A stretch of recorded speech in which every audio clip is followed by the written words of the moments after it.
دکھ جس سے انسان متاثر ہوتا ہے اس کی ایک قسم وہ ہے کہ جو ہمارے ارادہ اور اختیار سے باہر اللہ کی مشیت سے، اللہ کے اذن سے، اللہ کی مرضی سے آتا ہے۔ اس کے لیے ہمارا کام صرف برداشت ہے۔ جو شے بھی ہمیں برداشت کی صلاحیت عطا کر دے وہی اس کا علاج ہے۔ جیسے آپ کو معلوم ہے کہ بخار بہت تیز چڑھا ہوا ہے،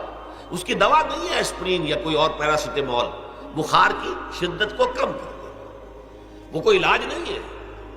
علاج تو ہوگا اگر معلوم ہو کہ کون سے جراثیم ہے، کس کی وجہ سے ہے، اس کا صحیح اینٹی بائیوٹک کون سا ہے، وہ علاج ہوگا۔ یہ علاج نہیں ہے، لیکن اس کی شدت کی کمی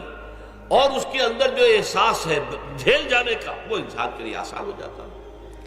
یہی مضمون آیا ہے سورہ حدید میں بھی، ما اصاب من مصیبت فی الارض ولا فی انفسکم، یہاں کھول دیا اس مضمون کو۔ میں نے عرض کیا تھا نا کہ یہ آفت سماوی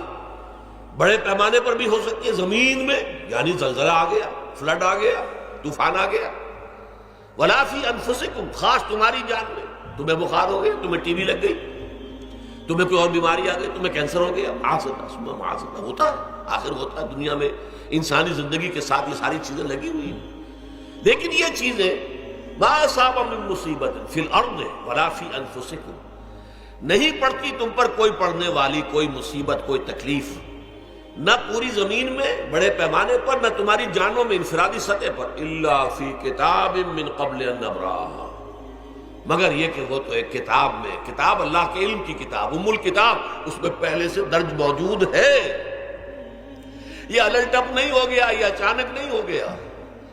آپ اچانک سمجھتے ہیں کہ صاحب میں تو جا رہا تھا، اچانک ٹرک نے آ کے مجھے دھکا مار دیا۔ اچانک کوئی شے یہاں نہیں ہوتی، اس کائنات میں پتہ تک نہیں ہلتا جب تک کہ اذن رب نہ ہو۔ اچانک کا کیا سوال ہے؟ تو در حقیقت جو ہوتا ہے وہ اللہ تعالیٰ کے علم میں پہلے سے ہے، علم میں کامل،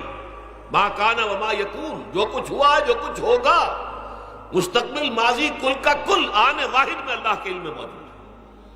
لہذا یہاں اچانک کچھ نہیں ہوتا، جو بھی آیا ہے اللہ کے علم سے آیا، اور یہ پہلے سے اللہ کے علم کے اندر موجود تھا، لکھا ہوا تھا، الا فی کتاب من قبل ان نبراها ان ذلک علی اللہ یسیر۔ یہ تمہیں تو مشکل نظر آئے گا لیکن اللہ پر بڑا آسان ہے، اللہ کا علم کامل، ما کانا ما یکون کو حاوی ہے،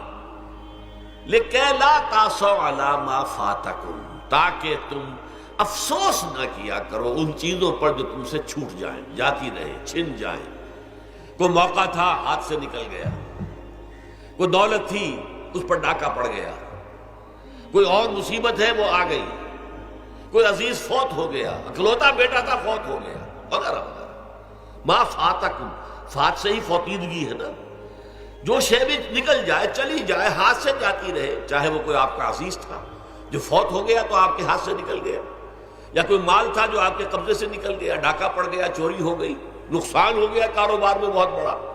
اس پر افسوس نہ کیا کرو۔ اگر افسوس کرو گے تو اس کا مطلب کیا ہوگا کہ تمہیں اللہ پر اعتماد نہیں ہے، یا تم سمجھتے ہو کہ اللہ کے سوا بھی کوئی ہے جو یہ کام کر سکتا۔ کائنات میں تو ایک ہی کی مرضی چلتی ہے، وہ ہے اللہ۔ لہذا اگرچہ وہ کسی کے ذریعے سے تکلیف آپ کو پہنچی ہے، کسی نے آپ کو پتھر مارا ہے، وہ پتھر ہو سکتا ہے آپ کو نہ لگتا، لگ گیا ہے تو اللہ کے فیصلے سے لگا ہے، اس کا باپ بھی نہیں پتھر مار سکتا آپ کو اگر اللہ کا اذن نہ ہو۔ لہذا آپ پتھر مارنے والے کو بھی مجرم سمجھیے، ٹھیک ہے، اس سے بھی قصاص لینے کا آپ کو حق ہے، لیکن یہ جان لیجئے کہ جو آیا ہے پتھر وہ اذن رب سے آیا ہے۔ اب ظاہر بات ہے کہ اگر یہ کیفیت ہوگی تو غصہ اتنا نہیں ہوگا اس شخص پر کہ جس نے یہ کام کیا ہے، بلکہ ہو سکتا ہے آدمی مسکرا کے رہ جائے، جیسے کہ وہ میں واقعہ سناتا رہا ہوں اپنے دروس میں کہ ایک درویش مرش آدمی جا رہا تھا، جو رب کرے سو ہو، جو رب کرے سو ہو، جو رب کرے سو ہو، کسی شخص نے پتھر اٹھا کر دے مارا، اس کے سر پہ لگ گیا کہ اس نے پیچھے پلٹ کر دیکھا کس نے مارا ہے، اس نے کہا مجھے کیا دیکھتے ہو، جو رب کرے سو ہو، یہ تو رب کے مارنے سے۔ اس نے کہا مجھے تو یہ پتھر رب کے مارے ہی لگا ہے، لیکن میں دیکھ یہ رہا تھا بیچ میں کس کا منہ کالا ہو گیا، اپنے لیے کس نے ایک گناہ کما لیا، اپنے لیے کس نے ایک مصیبت جو ہے وہ مول لے لی، وہ بیچ میں تم آ گئے ہو، پتھر اللہ کی طرف سے آیا ہے، لیکن اس کا عذاب، اس کا وبال تم پر آ جائے گا۔ بہرحال یہ تو میں نے عرض کیا آپ کے سامنے، وہ چیزیں کہ جو آ جاتی ہیں، وہ تکالیف و مصائب جو اللہ کی طرف سے من جانب اللہ ہے، اس میں آپ کسی کو مورد الزام نہیں ٹھہرا سکتے، وہ آپ پر آ گیا۔